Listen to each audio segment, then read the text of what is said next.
Hello guys, welcome to जिनमाइचिल। आज मैं बात करूंगा एक मलयालम मूवी के बारे में जिसका नाम है संभवम अध्यायम ओन्नु। तो गाइस, ये एक mystery thriller science fiction time loop movie है। इस मूवी को डायरेक्ट किया है जीतू सतीशन ने एंड इस मूवी के मेन लीड एक्टर हैं अस्कर अली, जो कि आसिफ अली के भाई है आई थिंक। सो जहां तक मुझे पता चला है, this movie is based on another short film by the director himself and उस शॉर्ट फिल्म का नाम भी संभवम ही है। हालांकि स्टोरी शायद एंटायरली उस जैसा नहीं है, may be concept is taken from it because I haven't seen the short film. क्योंकि मैंने मूवी देखी है तो मैं उसी के बारे में बात करूंगा। नाउ इस मूवी के बारे में मैं एक सेंटेंस में बताऊं तो ये मूवी मुझे ठीक ठाक लगी। हालांकि इस मूवी का कॉन्सेप्ट बहुत ज़्यादा अच्छा था। They could have made something great out of this concept, but I think time loop के चक्कर में खुद अपने आप को शायद थोड़ा कंफ्यूज कर लिया एंड ऑडियंस को भी थोड़ा कंफ्यूज करते हैं। एंड आई थिंक बहुत ज़्यादा ओपन पॉइंट्स है जो कि हमें एक्सप्लेन नहीं किया जाता, जिसके वजह से मूवी थोड़ा अधूरा फील होती है। I mean this movie could have been another Maanaadu और मलयालम्स ओन मानाडू। एंड अगर आपने मानाडू देखी है तो आपको पता ही है कि वो कितनी अच्छी मूवी है।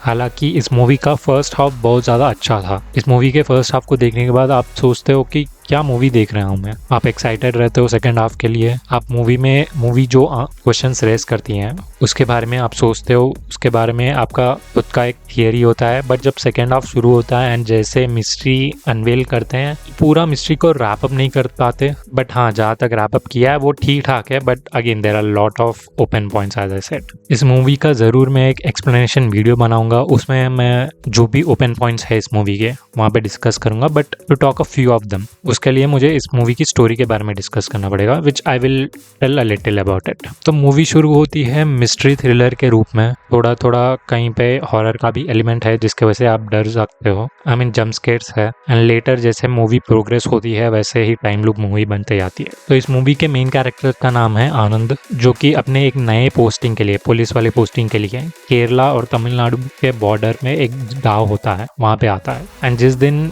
वो इस गांव में आता है उसी दिन उसका वाइफ का डिलीवरी हो जाता है। I mean she was pregnant, but delivery के लिए 1 महीना और बाकी था। बट जिस दिन वो आता है उसी दिन उसकी वाइफ की डिलीवरी हो जाती है। एंड जिसके वजह से वो घर वापस जाना चाहता था, बट क्योंकि उसकी आज ज्वाइनिंग थी वो जा नहीं पाता। अब जैसे ही वो पुलिस स्टेशन जा रहा होता है, वो एक जीप में जा रहा होता है, उस जीप के सामने एक डेड बॉडी आके खड़ी हो जाती है मतलब गिर जाती है। तो वो उसको हॉस्पिटल लेके जाता है, वहाँ पे भर्ती करता है। एंड उसको वहाँ पे पता चलता है कि ये कोई पुलिस ऑफिसर है जो कि तमिलनाडु पुलिस से है। हॉस्पिटल में भर्ती करने के बाद वो अपने एक सीनियर से मिलता है, उस पुलिस स्टेशन के एजी अशोकन। इन दोनों की दोस्ती हो जाती है एंड ये दोनों कैंटीन में चाय पी रहे होते हैं। पर उसी वक्त इनको एक कॉल आता है। कॉल ये आता है कि एक पुलिस वाला है जिसका नाम है रेजी। तो रेजी ने कुछ लोगों को पकड़ लिया था फॉरेस्ट में और वो इनको जाने नहीं दे रहा था।